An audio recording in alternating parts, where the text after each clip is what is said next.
All right. Hey everybody, we're back. We back. This is WALT CRUSADE and we back with the Sharp Rider show. So I'm gonna pick up right where I left off. I want to start off right where I left off. I believe, may I not be mistaken, actually. And let me pick up where we were speaking on. I said a few things about Saul. Specifically, Saul had a particular job, a particular direction to take care of.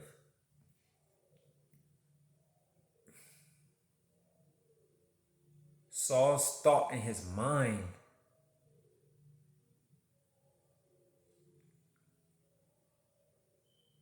I'm gonna really tell you, it wasn't that it was such a bad thought. It was amongst the that there wasn't a completion. There wasn't a completion with what the direction was. That's important.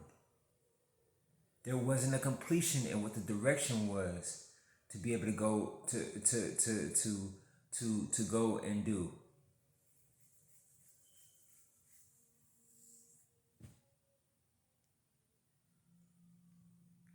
Then turning around and serving the jealousy because the kingdom and that position was going to be taken away and it was going to be given to someone else. Beginning to go and serve your jealousy after that. After he snatched what in the book of what, Second Samuel, First Samuel, and then went to grab Samuel after Samuel was supposed to give him the message that the kingdom will be removed. Your right as king will be removed from you. And he was trying to, to talk back and forth with Samuel about, not wanting that to take place. Saying and bringing this up because I was talking to another brother about being not doing one thing and leaving the other things undone.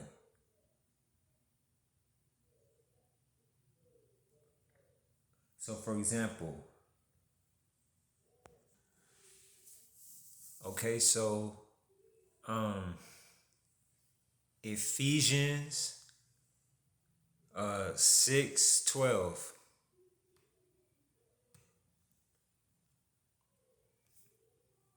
So for example, you got we wrestle not against flesh and blood, but against principalities, against powers, against rulers of the darkness of this world, against spiritual wickedness in high places. To say you were supposed to be wrestling the whole time, in contrast to the former video, and with the continuation from the former episode before this, when I brought up about the bride of Christ and the garment that the bride has on, of fine linen. Let's be specific. So I gave you Ephesians 6:12. Against powers, against rulers of the darkness of this world, against spiritual wickedness in high places. So therefore, we're not fighting against flesh and blood. And I'll be one to say something about fighting against flesh and blood. Because I tell you what, I listened to Toby Nigwe, and he's got the song where he talks about, where he sings, try Jesus, don't try me. 'Cause I throw hands, yeah, I fight. Something to that effect, right? Now let me straighten this thing out. We know that even Peter got told, you know what I'm saying, that you live by the sword, you die by it. and to be able to put his sword away, you know what I'm saying, whatever knife, sword. And the situation with this is that, like, like in this scripture, I want you to look at something. We wrestle not against flesh and blood, but against. And then it goes to describe to you specifically what you do wrestle against for those who profess Christ and be Christ followers. Even also that I give you power to trample on serpents and scorpions. Did he not say something to the same effect? So in you got Luke 10:19, right? Behold, I give you power to tread on serpents and scorpions and over all the power of the enemy, and nothing shall by any means hurt you. So two scriptures.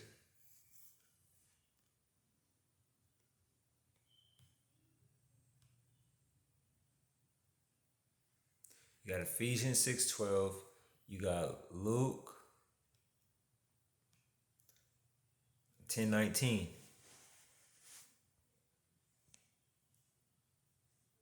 In contrast, to basically say to you, what happens when you are more focused? See, lack of good knowledge. And in scripture where it talks about that my people perish for lack of knowledge. And that lack of knowledge will help you understand that, as it says, seek ye first the kingdom of heaven and his righteousness. And the word research.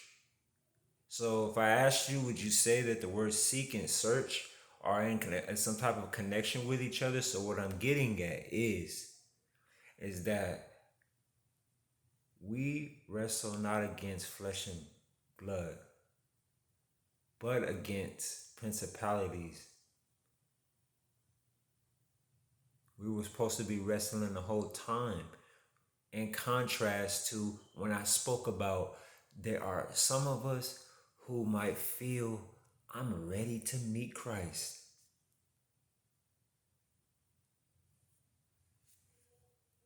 But I feel it is not wise to be selfish with what salvation you might feel, or feel or know that you have, right?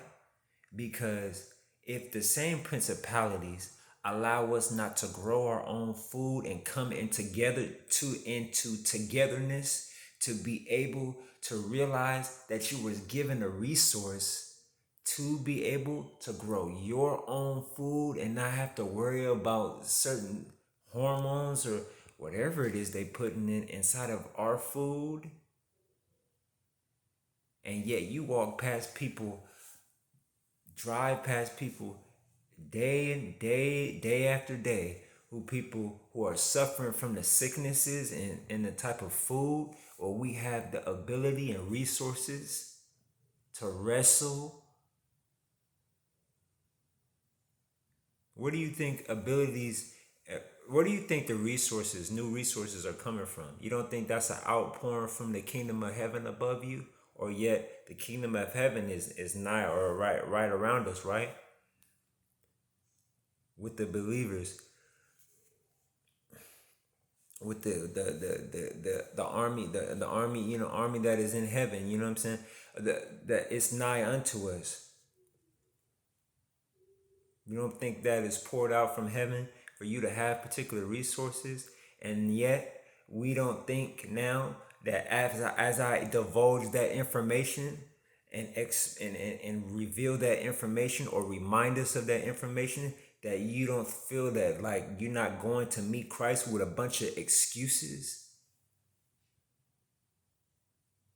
I'll wait. Maybe some people don't want to be a part of a clique or some type of I don't know what you want to call it, but rather feel as though we're going to go meet Christ with a bunch of excuses, and yet we're not even seeking to study or research. And that's part of love. itself. I told someone this the other day. I used to love Jimi Hendrix when I was in high school. Dang near what? Idolized him, right? Dang near had so much love for him. I had my hair do just like